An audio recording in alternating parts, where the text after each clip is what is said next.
Welcome dear students. आज की हमारी वीडियो है for the students of class 12। तो स्टूडेंट्स, आज हम बात करेंगे how does the central bank control money supply, कि किस तरह से सेंट्रल बैंक मनी सप्लाई को कंट्रोल करता है। तो आइए बिना किसी देरी के आज की इस वीडियो को शुरू करते हैं। सबसे पहले अपने पास इसमें दो तरह के इंस्ट्रूमेंट्स आते हैं, quantitative instruments and qualitative instruments. ठीक है, तो क्वांटिटेटिव इंस्ट्रूमेंट्स के अंदर क्या क्या आता है? सबसे पहला अपने पास इसमें आता है बैंक रेट या रेपो रेट। बैंक रेट या रेपो रेट, ठीक है।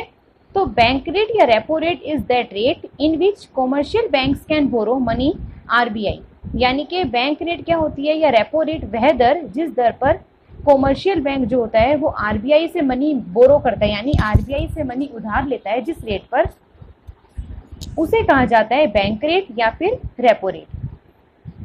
अब अपने पास क्वेश्चन ये अराइज होता है कि अगर बैंक रेट या रेपो रेट अपनी बढ़ जाती है तो क्या होगा, या फिर अगर बैंक रेट या रेपो रेट कम हो जाए तब क्या होगा, तब गवर्नमेंट क्या करती है। तो देखिए, राइज इन बैंक रेट या रेपो रेट, जब बैंक रेट या रेपो रेट बढ़ जाती है तो क्या होता है, discourage the commercial banks to build cash reserves for the purpose of credit creation. के बैंक या कॉमर्शियल बैंक क्या करता है, अगर बैंक रेट बढ़ जाती है या रेपो रेट बढ़ जाती है तो कॉमर्शियल बैंक क्या करते हैं, कैश को रिजर्व करने का जो पर्पस होता है, मतलब कैश को जो वो रिजर्व करके अपने पास रखते हैं क्रेडिट क्रिएशन के लिए, उसको वो कम कर देते हैं, उसको वो डिस्करेज कर देते हैं। उसके बाद reduce the supply of money by the commercial banks, commercial banks के द्वारा सप्लाई ऑफ मनी को क्या कर दिया जाता है, रिड्यूस कर दिया जाता है, जिससे इन्फ्लेशन इज कर्ब्ड, जिससे इन्फ्लेशन जो होती है वो क्या हो जाती है, कर्ब्ड हो जाती है, जिससे इन्फ्लेशन जो होती है कम हो जाती है। सेकंड, अगर बैंक रेट या रेपो रेट फॉल हो जाए, कम हो जाए, तब क्या होगा, अगर बैंक रेट या रेपो रेट कम हो जाती है तो इसी का अपोजिट होगा, कॉमर्शियल बैंक क्या करेगा, कैश रिजर्व्स को एनकरेज करेगा ज़्यादा से ज़्यादा क्रेडिट क्रिएशन के पर्पस के लिए। Increase the supply of money by the commercial banks, commercial banks के द्वारा जो मनी की सप्लाई है उसको बढ़ा दिया जाएगा। और डिफ्लेशन इज कब, और डिफ्लेशन को क्या कर दिया जाएगा, खत्म कर दिया जाएगा, कम कर दिया जाएगा। नेक्स्ट इसके अंदर सेकंड इसी का पॉइंट आता है कि बैंक रेट और रेपो रेट में अगर इसी के मतलब दो तरह से होते हैं, ये तो फर्स्ट पॉइंट हो गया। अब सेकंड पॉइंट में कहता है कि फॉल इन बैंक रेट या रेपो रेट, अगर बैंक रेट या रेपो रेट कम हो जाए तो गवर्नमेंट क्या करेगी, या कॉमर्शियल बैंक क्या करेगा, fall in market rate of interest, वो मार्केट का जो रेट ऑफ इंटरेस्ट है उसको कम कर देगा, जिसकी वजह से क्या होगा, raise demand for credit by the investors और हाउस होल्ड। जब मार्केट में रेट ऑफ इंटरेस्ट कम हो जाएगा तो इन्वेस्टर्स क्या करेंगे, क्रेडिट की ज़्यादा से ज़्यादा डिमांड करेंगे। ज़्यादा से ज़्यादा डिमांड होगी तो इसका मतलब ये है कि कंजप्शन और इन्वेस्टमेंट एक्सपेंडिचर ज़्यादा होगा। कंजप्शन और इन्वेस्टमेंट एक्सपेंडिचर ज़्यादा होने से यहाँ मतलब है कि एग्रीगेट डिमांड इंक्रीज होगी।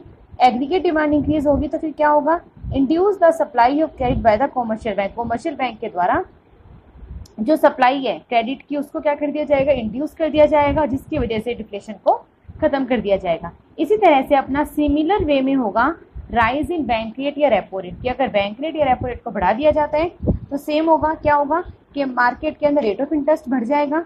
रेट ऑफ इंटरेस्ट बढ़ने की वजह से जो डिमांड होगी क्रेडिट की वो कम हो जाएगी। ठीक है, डिमांड की कम होने से क्या होगा, कंजप्शन और एक्सपेंडिचर की डिमांड कम हो जाएगी, उसकी वजह से एग्रीगेट डिमांड कम हो जाएगी। एग्रीगेट डिमांड की कम होने की वजह से क्या होगा कि जो सप्लाई ऑफ क्रेडिट है कॉमर्शियल बैंक्स की वो कम हो जाएगी, जिसकी वजह से इन्फ्लेशन जो है वो कर्ब्ड हो जाएगा, यानी कि इन्फ्लेशन को ठीक किया जा सकता है। सेकंड पॉइंट आइए, सेकंड आता है सीआरआर। सीआरआर को कहते हैं कैश रिजर्व रेशो।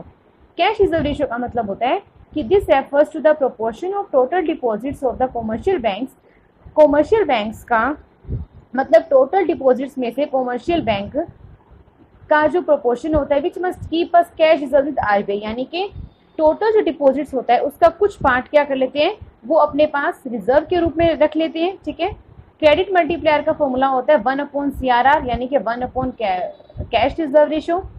तो अपना ये देखिए इसमें रिलेशन क्या होगा, अगर अपना कैश रिजर्व रेशो हाई है तो इसका मतलब ये है कि क्रेडिट मल्टीप्लायर की वैल्यू लो होगी, और अगर अपना कैश रिजर्व रेशो लो है तो मल्टीप्लायर की जो वैल्यू होगी वो हाई होगी। तो इसका मतलब सीआरआर और अपना जो क्रेडिट मल्टीप्लायर होता है उसके बीच में नेगेटिव रिलेशन पाया जाता है। थर्ड आता है अपने पास SLR, statutory liquidity ratio. Statutory liquidity ratio क्या होता है, ये it refers to liquid assets of the commercial banks, कि कॉमर्शियल बैंक्स का एक लिक्विड एसिड होता है जिसको क्या करती है, कॉमर्शियल बैंक अपने पास मेंटेन करके रखती है डेली बेसिस के ऊपर मिनिमम परसेंटेज होता है टोटल डिपॉजिट्स का जो मिनिमम परसेंटेज होती है कॉमर्शियल बैंक्स क्या करती है उसको अपने पास मेंटेन करके रखती है। अब यहाँ पे लिक्विड एसेट से क्या मतलब है, लिक्विड एसेट का मतलब है जैसे अपने पास कैश हो गया, गोल्ड हो गया, ये अपनी लिक्विड एसेट्स होती हैं। SLR is fixed by the RBI, SLR को फिक्स्ड कौन करता है, RBI फिक्स करता है and vary from time to time, और टाइम टू टाइम उसके अंदर RBI क्या करता है, चेंजेस करता रहता है। अब कहता है कि अगर इन्फ्लेशन की सिचुएशन है तो SLR को बढ़ा दिया जाता है और credit creation capacity of the bank is reduce, जिसकी वजह से बैंक की जो क्रेडिट क्रिएशन की कैपेसिटी होती है वो रिड्यूस हो जाती है। और अगर डिफ्लेशन की सिचुएशन होती है तो SLR को कम कर दिया जाता है, जिसकी वजह से banks are encourage to expand create credit by for their loans, जिसकी वजह से बैंक जो होते हैं ज़्यादा से ज़्यादा क्रेडिट देने के लिए एनकरेज होते हैं, ज़्यादा से ज़्यादा लोन वो देते हैं।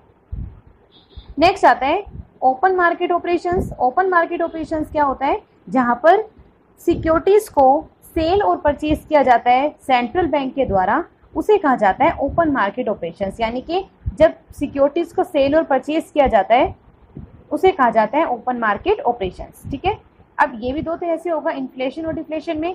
जब इन्फ्लेशन की सिचुएशन होगी तो क्या किया जाएगा, सिक्योरिटीज को सेल कर दिया जाएगा, यानी कि सिक्योरिटीज को गवर्नमेंट क्या करेगी, बेच देगी जब इन्फ्लेशन होगा। और जब डिफ्लेशन की सिचुएशन होगी तब क्या करेगी, गवर्नमेंट सिक्योरिटीज को ज़्यादा से ज़्यादा अपने पास परचेज कर लेगी और लिक्विडिटी को रिलीज करेगी। नेक्स्ट आता है मार्जिन रिक्वायरमेंट। मार्जिन रिक्वायरमेंट क्या होती है, ये डिफरेंस को दिखाता है current value of the security, security की जो करंट वैल्यू ऑफर की गई है लोन के रूप में, and the value of loan granted, और जितनी लोन की वैल्यू को ग्रांट किया गया उन दोनों के बीच में जो डिफरेंस पाया जाता है उसे कहा जाता है मार्जिनल रिक्वायरमेंट। अब मार्जिनल रिक्वायरमेंट अपनी अगर बढ़ेगी तो इसका मतलब ये है कि जो सप्लाई है क्रेडिट की नीड्स टू बी कम, कि जो सप्लाई है क्रेडिट्स की उसको कम कर दिया जाएगा, और अगर मार्जिनल रिक्वायरमेंट्स अपनी कम होगी तो सप्लाई जो है क्रेडिट की उसको बढ़ा दिया जाएगा। इसके अंदर एक कंसेप्ट और अपना छोटा सा आता है, reserve repo rate. Reserve repo rate क्या होती है, reserve repo rate of interest वो रेट ऑफ इंटरेस्ट होता है in which commercial banks can park their surplus funds with the central bank of the country. ये कॉमर्शियल बैंक्स क्या करते हैं, जो भी उसका सरप्लस फंड होता है उसको किसके साथ, मतलब क्या उसको मतलब किसके तालमेल से करते हैं, सेंट्रल बैंक के तालमेल से, वो होती है reverse repo rate. Repo rate की एकदम रिवर्स होती है। तो ये थी स्टूडेंट्स अपनी आज की वीडियो, जिसमें हमने बात की बैंक रेट के बारे में, रिवर्स रेपो रेट के बारे में, SLR, CRR, open market operations और मार्जिन रिक्वायरमेंट्स। तो चलिए स्टूडेंट्स मिलते हैं अगली वीडियो में।